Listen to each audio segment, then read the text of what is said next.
Alright guys, one last time. What do all of these movies have in common?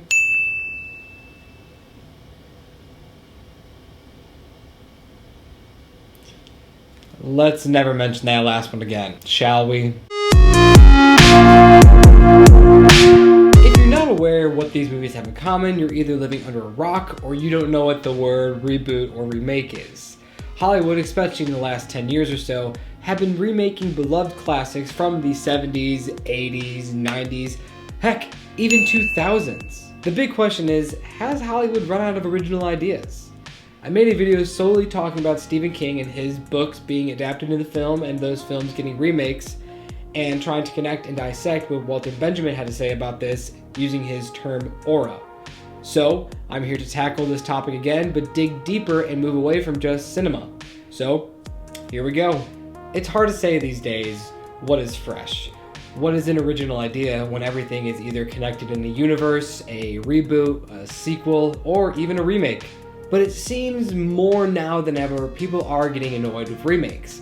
Back in 2016, Ben-Hur came into theaters and it really struck the question, why can't Hollywood make anything original since the 1959 was the superior one? But even that isn't the original.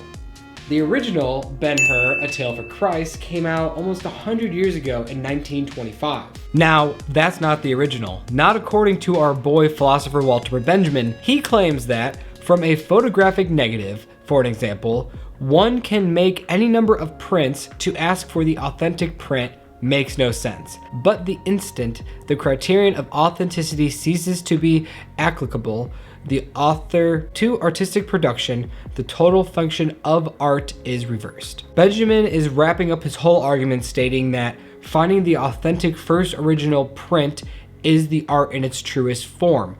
Everything after that is less away from it. So is anything original in Hollywood?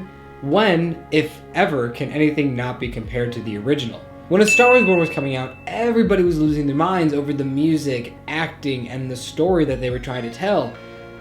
And I think it's fair to say that everybody knows that this is not original. It hasn't been just remade once, or twice, or even 3 times, but 4 times in 80 years. And even that original story is based off a book. Look, I'm not here to agree with what Benjamin is saying, but he brings up an interesting argument. Yet he wrote this in 1936, and he pretty much missed everything that Hollywood has been doing since the 40s. Let's move away from movies for a second and focus on books. Many books go through different editions after the release of being published. To Kill a Mockingbird was originally released July 11th, 1960, and since then have sold well over 40 million copies. Benjamin would argue that if the art is being touched up, it is obviously losing more of its original art form. So I'm sorry to say, if you're reading a book from 1960, but you're reading the anniversary edition in 2010, 50 years later, it's not the original art. Here we go. Jean Baudelaire wrote a book called Simulacres and Simulations in 1981, and I think it helps connect to what Walter's aura is trying to say. Simulacres are copies that depict things that have no original or no longer have an original, while simulation is the initiation of the operation of a real-world process of system over time. A quick summary of the book is that Baudelaire brings up a discussion of signs and the symbols, how they are connected to simulacra and simulation. So jumping back to Mockingbird, the movie came out 2 years after the book and was praised as a cinema classic these days, and gave us the amazing performance of Gregory Peck as Atticus Finch. Is this original art? To Benjamin, no.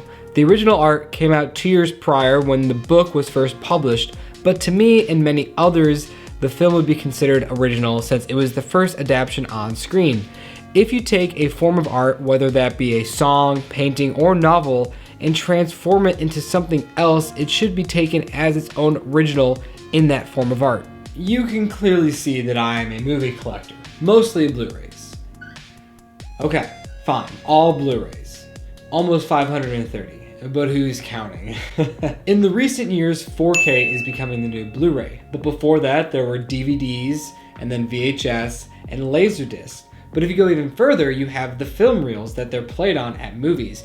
If you go even further, you have the actual film used on the day of the filming. So like the different editions between books, if you're not watching the film in its true film reel, are you watching the original form of its art? Quentin Tarantino owns his own theater, and whenever he makes a new movie, he likes to show off the 70mm frames to a small group of theaters. I've personally never been able to see one, but hopefully one day I can. If Benjamin was around, he would say, though, that it's pretty dang close to the original form that it was made in. It's still not it. Heck, to even say that maybe, Benjamin would argue that the film that they used that day before it went into the processing and editing is its original form. Lawrence Lessig brings up the term called remix culture, which he defines as the right to quote. It succeeds by leveraging the meaning created by the reference to build something new through text and media. Lessig is passionate about the copyright wars and stresses how children growing up aren't going to understand why remixing is illegal. The reason why I bring up this is for the website you're most likely watching this video on right now, which is YouTube. YouTube has blown up recently with content creators like myself who want to talk about something they're passionate about. Lessig encourages this new remix culture and wants us to take music, footage, or writing and add our own spin onto it. When it comes to the music industry, just like movies, where does the original art come from?